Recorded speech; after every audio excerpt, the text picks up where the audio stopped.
In the last several videos, we've been exploring how we can balance electrochemical reactions. And we talked about how you can break down any electrochemical reaction into an oxidation and a reduction half reaction. This is important for understanding how we can learn thermodynamic information for any electrochemical reaction. So the big premise of this video is to figure out how we can determine the standard Gibbs free energy of an electrochemical reaction. Okay, and we can do this using standard data about these electrochemical half reactions. Okay, so our goal is to determine delta G naught for a reaction. And we are able to calculate the standard Gibbs free energy of an electrochemical reaction using this equation, where in this case N is the number of electrons that get transferred in the balanced electrochemical reaction. That's important. The electrochemical reaction must be balanced, and N is the number of electrons that get transferred in that reaction. F is known as Faraday's constant, and it has a value of 96,485 joules per mole volt. And E naught is the electrochemical potential. And this potential always has the unit of volt. Okay, so if we are able to figure out the number of electrons that are transferred, which we can easily do using our balancing approach, and the electrochemical potential of a reaction, then we can very easily calculate the standard Gibbs free energy. Okay, and the way that we determine this electrochemical potential is using a table of electrochemical data. Okay, so what we're looking at here is that table of electrochemical data that I referenced. What I'll point out is that we're looking at different chemical reactions, and we're given this value of E naught. The other thing that's important to recognize here is that these are all reduction reactions. So this is known as a table of standard reduction potentials.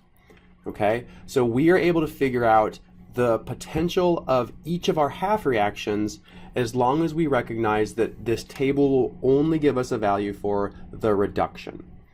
Okay, so in this case, zinc was being reduced. So we should be able to find this reaction exactly in our table. And if we look closely enough, we see down here that zinc reacting with 2 electrons is giving us elemental zinc, and this has a value of negative 0.76 volts. Okay, so that's the potential that we need to remember to use in our calculation. The other potential that we need to find is that for the oxidation of magnesium. Okay, and note that this is a table of reduction potentials. So what we're going to need to do is to look for the reverse of this reaction. And we find that right here. So the reduction of magnesium plus 2 to give us elemental magnesium has a potential of negative 2.38. But this is the reverse of that. So the oxidation reaction has a potential of 2.38 volts. So it's the opposite of the reduction reaction. Okay, so our two potentials that we need to use are negative 0.76 volts and plus 2.38 volts. So I've written these two values and associated them with one of the two half reactions. Okay, and remember, according to Hess's law, we can add together two reactions to give us a new reaction, and that's how we're balancing these reactions. We can do the same thing for our potentials.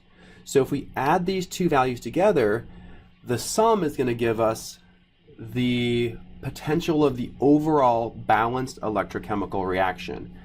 And when we do this, we get an overall reaction potential of 1.62 volts.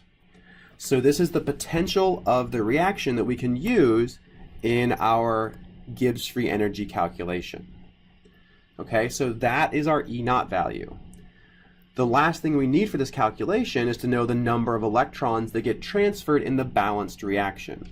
And we can very easily spot this looking at our balanced reaction here. Both half reactions have 2 electrons involved. So in the balanced reaction, we are moving 2 electrons from magnesium to zinc. So to calculate our standard Gibbs free energy, we have -2, because that's the number of electrons, times Faraday's constant, which remember had the units of joules per mole volt, times our electrochemical potential, which was 1.62 volts. And when we do this, we get a standard Gibbs free energy value of -312,611 joules per mole.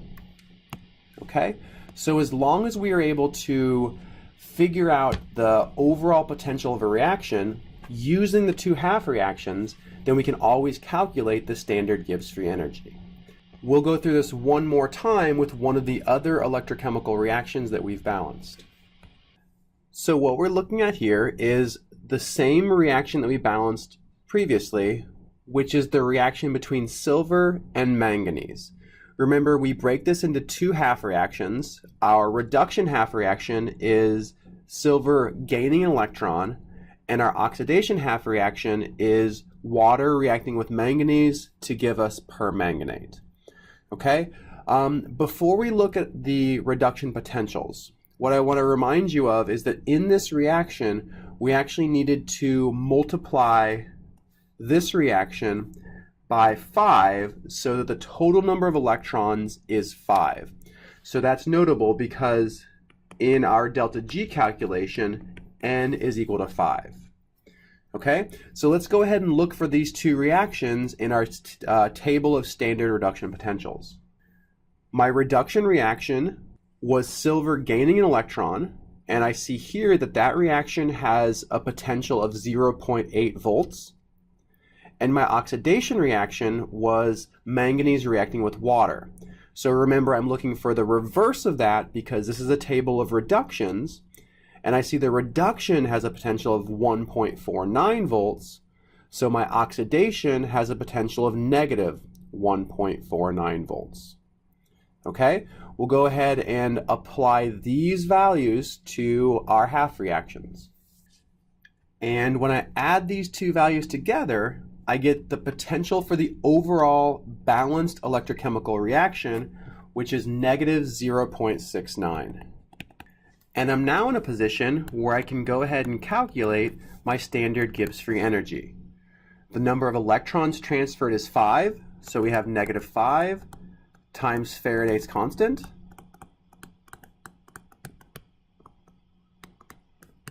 times our reaction potential, which is -0.69 volts. So in this case, my standard Gibbs free energy is equal to 332,873 joules per mole. Okay, so 2 last things that I want to point out. First, note that I did not take my potential times this value of 5. Okay, we do not multiply our reaction potentials by that stoichiometric coefficient ever. Okay, and the reason is that this coefficient of 5 actually gets built into our Gibbs free energy calculation. So we don't want to multiply it by 5 twice. The other thing I want to point out is that this reaction had an overall negative standard potential, which gives us a positive or non-spontaneous delta G. Whereas the previous example, we had an overall positive reaction potential, which gives us a net negative or spontaneous Gibbs free energy. Okay, and the reason for that is because of this negative sign in our calculation. So anytime we have a standard potential, it represents a spontaneous reaction. But if we have a negative potential, this represents a non-spontaneous reaction.